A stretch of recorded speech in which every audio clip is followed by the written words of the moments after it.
Welcome to Authentic Living with Roxanne on Global Voice Radio. Join Roxanne Durhodge and her thought-provoking conversations, the catalyst to live your life to the fullest.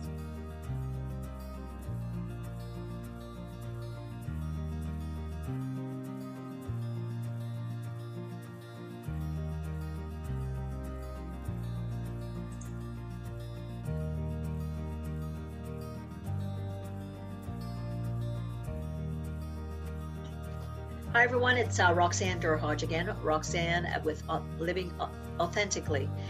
So thank you again for tuning in this week, and today I have a special guest. His name is Mr. Stephen Clarke. Stephen, thanks so much for coming on. Pleasure to be here. Awesome. So Stephen, I have a bit of a bio, so I'm going to read some stuff off, but obviously I would like you to let the listeners know anything that I've missed. Stephen is a former professional hockey player, which I know I've spent one too many times on that rink, so I can appreciate what that is. You suffered a career-ending knee injury quite young at age 25, went through some issues with depression, and with lots of help from some significant people in his life, found your next chapter in the advertising world, where you've excelled in both the corporate arena with global giants like Foster Advertising, Maclean Hunter, and Saatchi. And you've also launched and grew your own agency into a North American powerhouse before selling it off. Wow, that sounds like a lot of work done there. And since then, you've gone on to, with your mom's, and speaking with your mom, you started a for-profit social enterprise called the RTG Group, which is focused on feeding the hungry and building homeless shelters in downtown Toronto, which is amazing. I can speak a lot to that after working with the police and what a need that is. And you're a creative thinker, and you now run a young entrepreneurs mentoring program, and you sit on several nonprofit boards, and your favorite word is mission in life is to be recognized as someone who's both talked about it and then went on to make it happen. Wow. Well, not many people could say that, Stephen. So thank you so much again. Is there anything that I missed? I know I've kind of gone by the bio that you said. No, it's great. It's it's kind of interesting to sit here and listen to your life being talked about and in front of you. But no, that's kind of certainly the highlights. I think that one of the things I always like to talk to people about, often we get the question, and I get it all the time when I speak, and I do a lot of speaking now. And I'm always asked, if you're a young person, you go back and give yourself one piece of advice, what would it be? And I wrestled with that for a while, and now it's patience. It's actually quite simple. I would be more patient. And when I teach the young people, which is why I really created a young mentorship program, and we're just launching Future Generation of Entrepreneurs, which is a new program I created for the universities, that we're teaching them now that, you have to be patient. Everybody wants everything. They want it right away. But if you look at anybody great who's accomplished anything, of worthiness in life, you can look, and it's been done over time. And Warren Buffett was just talking about that not long ago, about how his transition and how it took, and it was just like one day at a time. And he had to kind of let that happen, and that's one of the most frustrating things, because especially young people today, you'll find that they want it and they want it now. And, when they don't get it, that's where it leads to things where they do get upset and they do get depressed. And, I think we kind of live in a world today of depression, where people are constantly, buying lottery tickets and not winning. And the next day they're all depressed, and, it's an up and down ride. So, but no, those are certainly the highlights. And I've been very fortunate. I've been lucky along the way, and I've had a lot of help. And I think that that's the other thing that people need to know, is there is help out there for anything. And you just need to be willing and able to go out and ask for it. So tell me, so you're obviously how old were you when you started playing hockey? I signed my first professional hockey contract at 19. Wow. And so I played for 5 years, and I blew out my knee, and that was a real turning point for me for a number of reasons. And I think that, I'm not alone in this, but as a young person, especially 25-year-old, just signed a big new contract, and was really excited about the next chapter. And what ended up happening was it was immediately taken away. It was a knee injury, and I could literally never play again. And we never anticipate those things. No one ever talks about that. No one ever says back in the day, and I'm sure they're doing it today, well, what if this happens, or what if that happens? And as young people, and I find it today the same, is they're immortal. They're going to last forever, and they're going to keep doing whatever they're doing because that's just the way it is. And then all of a sudden you realize it's not the way it is, and it's taken away from you. And that's when, for myself, and obviously I'm an extremely positive person, always have been. But, I grew up poor. I grew up, kind of on the streets of Toronto. Family life was a little bit strained. My father, had an addiction. My mother worked 2 jobs. She was my saint. But I was out and about all the time. I, did all of the things, and like most kind of kids did who didn't grow up, in money or with any type of wealth. And so, I had to learn the street smarts and all that other stuff. But the reality is that we're kind of taught that these are the things and that they're in our control. And then all of a sudden, it's not. And so I suffered for the first time in my life at 25, funny enough. I suffered a real setback, and I didn't really know how to handle it, or I wasn't surrounded either by the people who could help me. So that was a real challenge in life, and that was kind of my first real experience with depression, or because I'm always up. I've always been up, and of course at 19 to 25, I was living the life of my dreams. I was being paid to play a sport that I just loved. I would have played for nothing. Right. And then all of a sudden it's just taken away. And so a couple things happen. Number one is like, why me? You start to feel sorry for yourself. But the other thing is which is really scary, and I know a lot of people go through this. We're going to talk about this more at the show. I'm really excited about this. But like, what's next? Mm-hmm. And I've had people in that I've got to know over the years, ex-hockey players, who weren't able to come up with an answer to that, mm-hmm. and ended up taking their lives, right. Because there was nothing left. There is nothing next. That's it. This is who I am. Mm-hmm. This is who they've identified themselves with, and subsequently, they didn't get the help, and they just ended up taking their own lives. So that was an interesting time for me. I was able to, after several months, get the help I needed, and then I was given that the answer to the question, which was the greatest thing for me. What's next? And all of a sudden, I was introduced to advertising.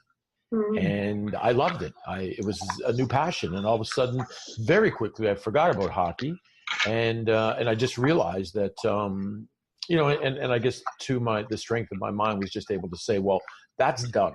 You just have to accept that, and I did, and I was able to do that and move on. And I had a great career, obviously, in advertising, and learned a great deal, met a lot of great people, built up my own company, and obviously, did well with that. So, but those are the types of struggles that I had to go through, and until I got the right help and changed my mindset, it was difficult. It was a tough time. So tell me about mindset, right? Because believe it or not, I dealt with both hockey leagues. I dealt with the East Coast Hockey League and the AHL when I managed at a health and wellness firm. So I was a bit clueless. I would say, I said, "What's a Trinidadian doing taking care of the hockey leagues?" And I said, so I actually worked with the union that was based in St. Catharines, actually. Right. Mm-hmm. So, and they were trying to mentor young players. Of course, right. We the East Coast, that's, you could be gone in a second, but the AHL, they kind of fostered. Yeah. On. So this issue was huge because, those guys, very driven, but they got told when to practice, when to get up, when they had time off, all those things. So very hard workers, obviously, and but a defined subset of what they were going to do for a living. Right. And like, you're so right. Then like this dream, which it's every Canadian boy's dream, to be able to go on and play hockey for a living. And you had to pivot immediately because of this knee injury. So how did you change that mindset? Because I think that's important. Obviously, you've gone on and done big things since. But how did you change that? You obviously had a good mindset in order to achieve a pinnacle of hockey, which I know how tough that is. But how did you pivot that state to go from passion of hockey to experiencing something different? Well, for me, it was, as I said, I went through a time. It was probably in, I'm thinking back. It was probably in anywhere from 4 to 6 months that I really was in a free fall. I really didn't know what to do. I was angry.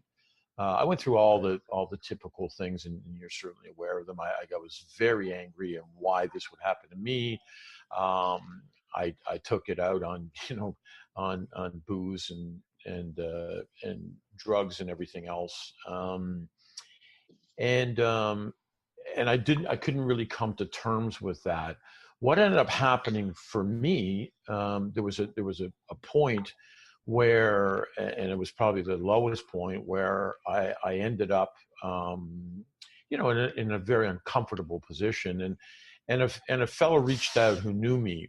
He knew of me. He didn't even know me. He knew of me because of my, the reputation of being a professional athlete, and he knew who I was. And he reached out, and for whatever reason, I guess it was a timing thing for me. It was time, and he basically said, "Listen, don't let that, don't let hockey define you. You're far greater than that, and it's time you stop this. You need to now go back to Canada." I was over in Europe at the time. You need to go back there and start. And I still use this term all the time. In fact, I'm just building a program right now in the United States called Next Chapter. And he really put that thing into perspective about life being like a book. And about it's broken down into chapters, and some chapters are longer than others, some are shorter. I had a good run. I had a 5-year chapter, and really lived a great life, great lifestyle through that. But it was time now to start a new chapter, and it was almost like an awakening. I was in this fog for 4 to 6 months. And through whatever not necessarily the way he said it, because he's a very soft-spoken guy, but it was the timing, I think, for me, and it was just the way he kind of phrased it. And I thought, yeah, you know what? Like, what the hell? Like, it is time. I mean, it is time to move on. I mean, you have to accept it, that's it. You're never going to play hockey again, and that's it. And once I came to the realization, and as I said, with help, I probably should have got clinical help. But and I will tell you, back in that time, you think depression, everything's a stigma. Today, I mean, back in my day, I mean, you would never, I can tell you right now, I had at least 4 concussions that nobody knew about, because you just, I mean, you didn't talk about that stuff. You just, you went to, I was walking around. I can remember walking around my apartment for 2 days straight, not being able to sleep or anything like that, because my headaches and everything like that, popping pills and everything like that. And now when I think back, obviously, I mean, no question about it, they were concussions, but they weren't diagnosed or anything back then. So it was a little bit different than it is today. But I was able to get that, whatever happened then, it was like the turning point where I got the help. For me, it was just a simple kind of a guy having a short conversation with me, but it really resonated. And then I was able to very quickly turn things around. And as kind of the world unfolds, as it should, once I did and I came back, I had people reach out and say, what are you going to do now? There's opportunities. I was introduced to the advertising world. and the president of the agency, which was a big hockey fan. So I was just, I just found my next chapter very quickly after that, and went on to, have a 25-year career in that one. So really, it's about having the right mentor at the right time and adjusting the mindset to recognize that, like, you're right, stories have a beginning, middle, and an end. Yeah. So the context was that you were privileged and really could shift the mindset to see it as such, and then be able to go on and then say, okay, internally, what am I about? What's Stephen Clarke about? Yeah. And then find passion elsewhere. Obviously, you found passion in one arena, and then you went on and obviously found that passion elsewhere. Sometimes, Absolutely. some people are able to kind of leverage quickly, and what we know, in your case, it sounds like it was more situational depression. Then you kind of found the right people, and that's what we know, right? If when we're having a tough time, we've all been through. I mean, to have lived means you have experienced things in your life. It's sometimes surrounding yourself by the right people, and then before you know it's that kind of buffering, I call it, gets you to the point and says, okay, well, this too will pass, and before you know it, something else, which sounds kind of what's happened. So tell us a little bit about, now you're going to be speaking of the Authentic Connection movement, which we're so privileged that you were able to come on board, and I think you're going to be able to speak to such an amazing, you're going to be speaking about millennials, and I often say that millennials get a tough go, right? Because they are defined, now they're interviewing us about why they should give us their capacity or their gifts and invest in our firms, right? They come with different, whereas I think of my first job, Stephen, when I got a job, it was like, all right, yes, sir, no, sir, how long, and what do you need from me? And our management styles and what we were accustomed to back then was so different when I got my first job in the late 80s to now, when I sit across from a young person and they're saying, well, I'd like work-life balance. This is my passion. This is what are you going to do differently for me? And how are you going to ensure that I'm stimulated and could be creative? And I'm like, whoa, this is a bit different. Absolutely. Stuff that I learned in my mid 40s, they're kind of coming off the gate, defining a different situation. Tell us a little bit about what you'll be speaking about and what you focus on now with millennials.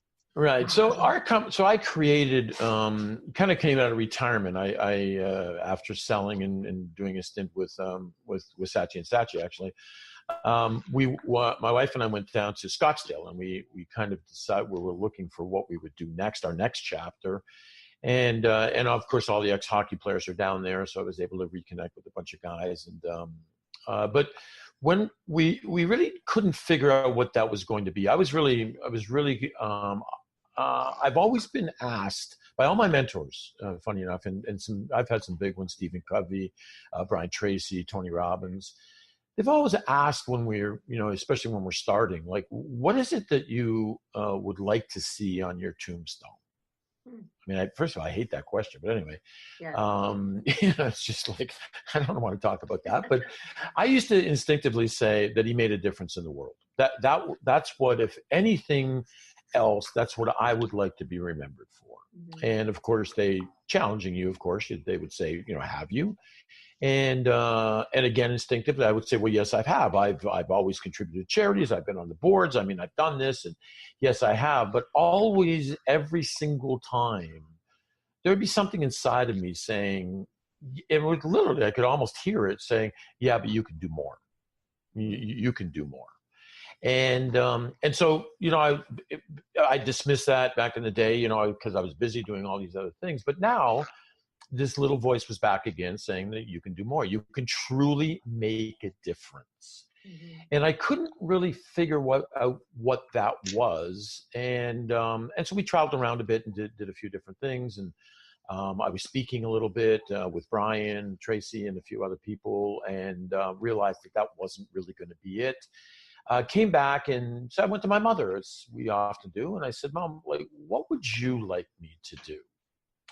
And my mother, she's a character. She said to me, well, I'd like you to end homelessness. I said, oh, okay, end homelessness. Well, that's a big plus. I said, tell you what I'm going to do. I'm going to build a homeless shelter, and I'm going to put your name on it. I'm going to leave a legacy for you.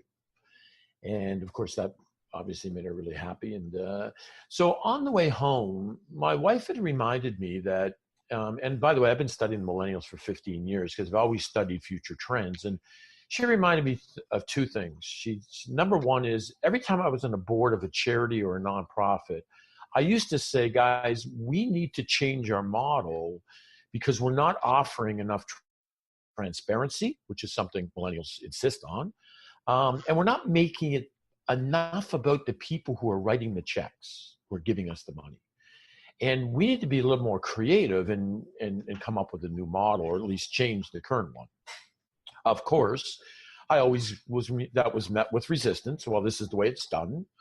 We've always done it this way, and we've raised billions of dollars and blah, blah, blah. You hear all that stuff. And so now I was in this position where I was going to build a homeless shelter, and there was really only one model available, and that was to go out and basically beg for money, telling them I had a great cause. And so I decided at that time, this is almost 3 years ago, that I was going to build a new model around giving.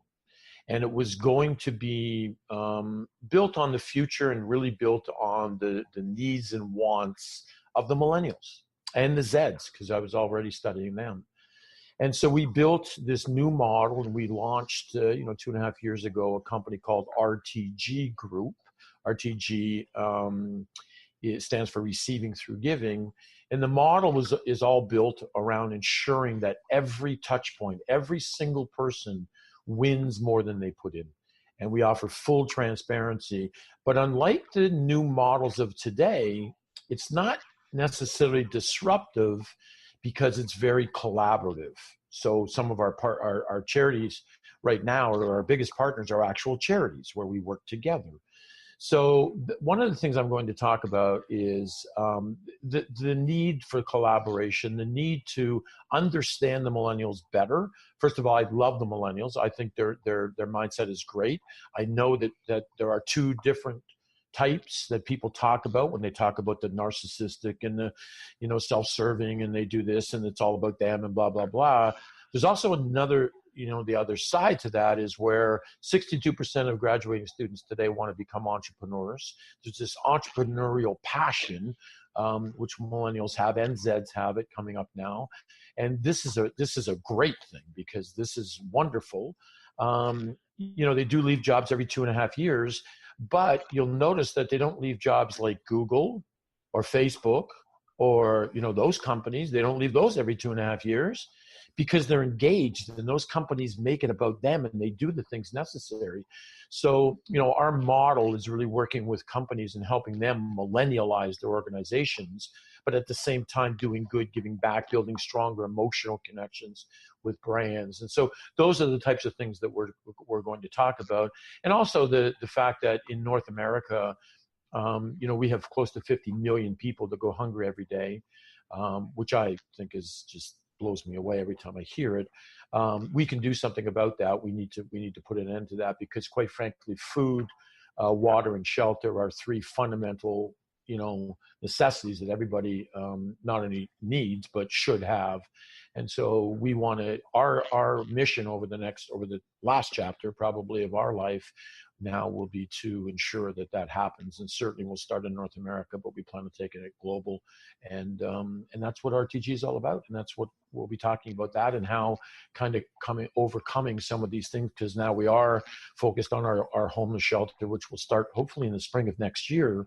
We'll actually start digging for that. So that's kind of an exciting project too. So lots of interesting things to talk about and get feedback from and be able to share stories with people.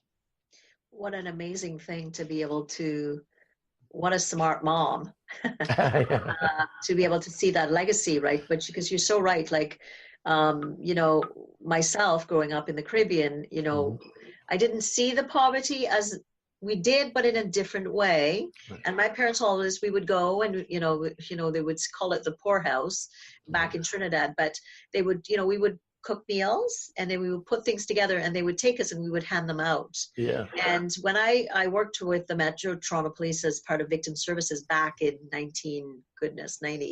And, at that point, again, coming from a small island, it's a different context. And then going to Toronto, and seeing people in the cold, right? And having to, get them off the streets.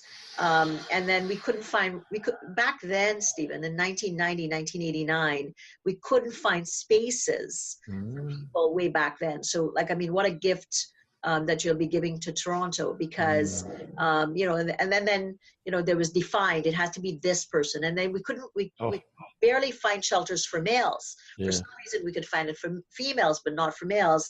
And we would kind of try to do our best to be able to, place people. It's a freezing sub-zero temperatures. So to be able to give that to Toronto, what an amazing give back, that hopefully that will be something that will spur people to want to do more of those acts of kindness. Yeah, I think that's the objective. Obviously, we're not doing this alone. Obviously, we're now building a big team. We're actually launching in the States next month.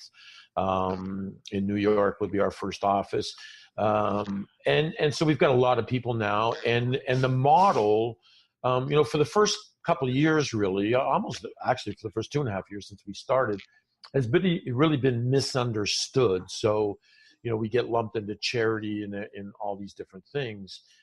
Now, all of a sudden, it's starting to get understood. People are reaching out to us. Other charities are reaching out to us and saying, you have this model that offers full transparency where every single dime is going.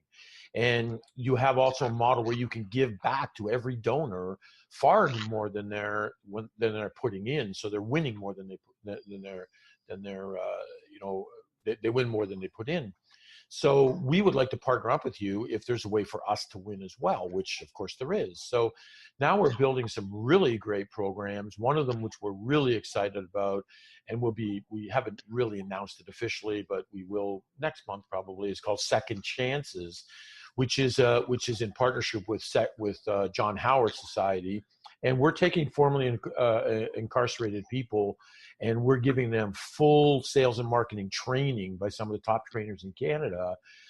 They'll be obviously selling our program into the corporate world, our team building, but they'll get this certified program, and then recruiting companies will help them get jobs. And through selling our program, they'll also, graduate, so to speak, after the 30 days. And they'll be making money because we'll be feeding people, and we'll be able to give some of that back to them as well as to John Howard. So we're creating these programs now that be able to reach out and make a difference in a whole bunch of other things. And somebody said to me when I was speaking recently, imagine, 5 years from now when our projections are to be feeding 5 million people a month, which I know we'll hit, how great that will be. And somebody else said, yeah, but well, that will be great, and no doubt about it. But the greatest thing is this company will be, building homeless shelters, putting kids through school on scholarships, helping people, formerly incarcerated people, helping the vets in the States. I mean, all the other creative programs that we can create is really special. And I don't know of anybody else right now who's doing it. So we're pretty excited about it. So give me, you and I have chatted a little bit about this. So when you go into a company, tell me when you go in and they're interested in partnership, tell me how you kind of pitch to them. I mean, I don't think there would be much of a pitch from what you're telling me, because you're saying, that you're going to help out, you're going to feed, your projection is 5 million Canadians a month. Yeah, no. So we'll feed our 5-year projections now are 5 million between 5 and 7 million North Americans per month. Okay. In Canada, it'll probably be about 1 million. Okay. Which is about what we have. So that's about 30 million meals a month. Yes. But when we go, funny enough, we would go into a company and say that if we went into a company, this is the whole misunderstanding of the model. Mm-hmm. So if we went, and we did when we first were starting, and we went in and saying, this is what we're doing, isn't this great? And the company would say, yeah, that's great. But, that's great, but thanks. But we give to Princess Margaret, or we give to sick kids. So, no thanks. Mm-hmm. And we'd say, okay, well, we screwed that up, because really what we do is really got nothing. Like the benefits of our program is really what we need to be selling. And of course, this is back to, proper marketing and educating and everything else. So now what we do is we go into a company, we would go in and say, Roxanne, here's, we have a program that is going to help you improve your corporate culture. It will help you attract and retain millennials. and it will build a stronger emotional connection to your brand. If you're interested in any of those things, we'd like to set up a meeting and talk to you about how we do that. Right. So what's in it for them? So you just talked about them. That's it. Versus saying we want something from you.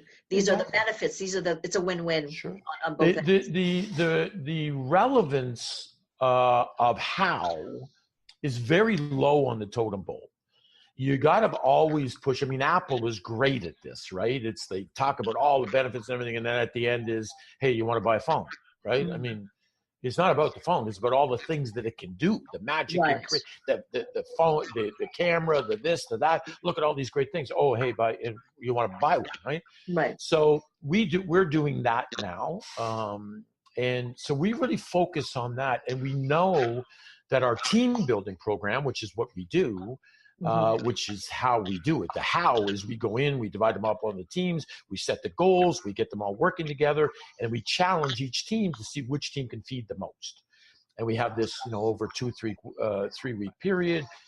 We have this challenge, and they trash talk each other and go back and forth. And then there's a final, It's fun. Absolutely make it fun. They're engaged. There's nothing the millennials like better than being engaged.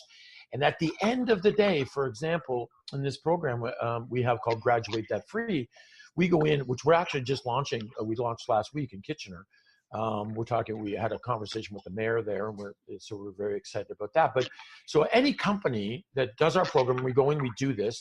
If they feed more than 500 people, we then put a full scholarship in their company name. So now, not only have they fed, 5, 6, 7, however many they fed, now they get a full scholarship. And by the way, our algorithms will pick it up so that if they're a web development company, the person who's going to get that scholarship will be web development, so they can also work there as an intern in the summer. But now their employees take great pride in the fact that they were the ones that now are feeding, 700 people a month, which is 21,000 meals every month. They're the ones that got that person a scholarship. It wasn't just the company writing checks or whatever. It was through their efforts, through their engagement, that they went out and they made this happen. Now, all of a sudden, when they're out having drinks with their friends and everything, they're talking about their company and the things that they did. And isn't it cool? We look at this. Here's a picture of the person came into the office, and I took a picture with them, and they're going to Waterloo or wherever. So all of a sudden there's that engagement factor, and that is how you will keep millennials longer than their 2.5 years what they currently stay, because you need to engage them. They need to be proud about where they work, right? Because it's not about the paycheck. What an amazing how did you come up with this? Yeah. I did. I came up with it, and people often ask me, they say, well, how did you come up with this? Well, I've had a lot of experience, first of all, in the corporate world, and I had a lot of it as an entrepreneur. So I was always, my title was always a creative business strategist. That's what I did. I always took, and in the advertising world, it's a crazy world where all these creative ideas, and you have to kind of get them back down often to what we call the one-word equity. And so that, because any campaign is always built around that, it's always got to kind of go back to that. So I was always very good at that. And then like years and years of experience in the charity world, on the boards, and going through all of this stuff and looking for that. So as I decided to create this company and this new model, all it was I just sat down and said, okay, every touch point, every single touch point in every program that I build, I can't finalize the program until I can actually see that every person is going to win more than they put in. Whether it's the company, whether it's the person buying the food, no matter what. And that's why we became a for-profit social enterprise, because we couldn't be a charity or nonprofit and do some of the things that we wanted to do. And also, we needed to make sure that our employees were going to win, and any investors or anything like that were going to win, because it had to be every touch point. So that's why we created it, and that's how it ended up. Wow. And, we tweaked it a lot, 2.5 years to get it to where it is today. But yeah, it was basically born out of a lot of experience and just knowing that this was needed in this space. Well, I'm excited to hear you speak on the 22nd, because I think, looking forward to it. The model like this is innovative. We're always trying to, in this world, like, I mean, obviously we're talking about authentic leadership, Yep. about being collaborative and connected. I think in today's world, we still see so many examples of people doing it poorly, and not to name anybody, but Yeah. and if we can make a difference, it's wanting to give back and make a difference. If you've been privileged, I feel the same way in kind of the things the path that I've taken in my life too. Right. And to be able to help anybody that, with having Brian Cuban come in, to be able to, again, talking about privilege, he comes from, a privileged situation, but him too wanting to give back as now a social advocate for people around mental health and addiction, and to really talk about what companies can do, because we know that, mental health or addiction has no socioeconomic preference. It hits across the board, and be able to share his story, which is quite riveting when you listen to it, about what kind of things people can actually do, sometimes simple, consistent, small things to make a difference. Like you said, your mentor made a difference. Right place, right time. Absolutely. Gave you those words. Like you said, it may be that you need someone that's clinical, but oftentimes it may be the community that you're in to feel. We know that when people feel disconnected, we get stuck in our thoughts, and we get stuck in our thoughts. Our brain takes us back to spots to make us feel safe. And then connection does the opposite. And when you get to the space of giving, you get out of your space of depression, and in helping someone else, that becomes like an invisible circle that allows you to feel better, right? Just absolutely. Absolutely. I think one of the greatest things for me, and what really changed my life, and it's still today, every single day I live this, is that I always look for ways to make it better. Like everything I do, doesn't matter what I'm never content. I know it can always be better. The Japanese obviously have a phrase, the constant, never-ending improvement. And I really buy into that. I always think that we can be better. We should always be working to do that, whether it's in relationships or business or whatever it may be. And I think by doing that and being able to reach out to help people, we also help ourselves. And again, that's where the whole receiving through giving. It was funny. I joke with my mom, and the reason I call it receiving through giving was because my mom used to say, and of course we were very poor. We had nothing, but because I was a gifted athlete, I used to kind of hang around with the wealthy people, and I'm thinking, one day I'm going to have this, right? And my mom used to say, no, it's always better to give than receive, and I'd look at her like, what are you, freaking crazy? I tell you what, and I used to say to my mom all the time when I was a kid, I remember, I'll tell you what, Mom, when I have it, that's when I'll give it. Right?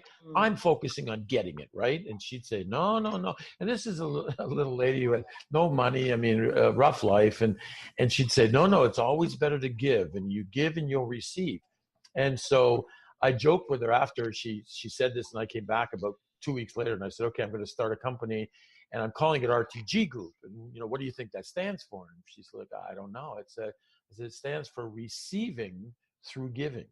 Because somebody taught me that you get more by giving. And so she was quite taken with that. So, which is so true. And you hear about tithing or giving, right? Or helping. It's such an invisible thing that creates a synergy in the world. Absolutely. And then it creates flow that allows so many powerful things to happen. Yeah, for sure. Yeah, absolutely. And I think, by the way, the millennials get a really bad knock on that. And it's not that they don't want to give and make. In fact, they'll probably go down in history. I predict 100 years from now, we'll look back, and the millennial generation will go back in history as the generation that really focused on making a difference in the world and actually did that. But what they want is transparency. And we've set up, these mega companies that really have a very difficult time giving that transparency. And so they just demand that. And that's why we set up our company. So we could say, here's where every cent goes. Right. And when we had our focus groups, which was just nothing but millennials, we literally had 100% say, we love it. This is exactly what it needs. This is the way it needs to happen. So awesome. yeah, Awesome. that's where we Well, are. what a fantastic message. Now, Stephen, for anyone listening that wants to learn, all these phenomenal things, or even to get involved, because I'm sure, I mean, as a social enterprise, there's need for a lot of assistance along the way, or if people just want to learn more about you, and the different parts of your business, where would they reach you? How do they get a hold of you? So we're rtggroupinc.com is always the best. Obviously, LinkedIn I'm very active on, and my profile, I accept everybody. Anybody can contact me there, and all my personal information's there. Don't hesitate to reach out. My email is sclarke, CLRKE, @rtggroupinc.com. Send me messages, do whatever. We're always about helping. My wife has got Immigrant Women in Business.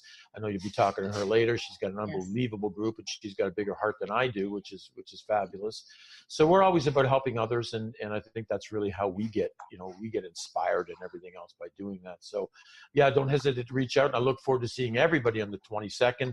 We're going to be promoting it. We're going to have a lot of great people there, and looking for be able to help a lot of people, and just a lot of knowledge and learn from people as well. So look forward to seeing everybody there. Well, thanks a lot again, Stephen. And so if anything I've learned today, which is the symbol is receiving through giving. So the more that receiving through giving, it's all about receiving through giving. The more you give, the more you get. And I think that sometimes we hear that and we say, oh yeah, really? Is that true? Yeah. And I kid people because I say, it took me 15 years to build up a business where we were doing, 50 million a year. And now in 7 years, we'll be doing a business that's probably doing 2.5 to 3 billion a year. And the first business was all about making money. Wow, what an amazing story. So for everyone listening, come out, meet Stephen. I'll be there too. Brian Cuban will be there, we'll be doing a networking event there too with CEO Space, and Alina Chapman will be speaking. So looking forward to all if you've loved what you've heard today, there's going to be this and so much more when you hear Stephen speak on stage. And so if you need to get a hold of me, you can go to roxandurhodge.com /Authentic Connection Movement 2018.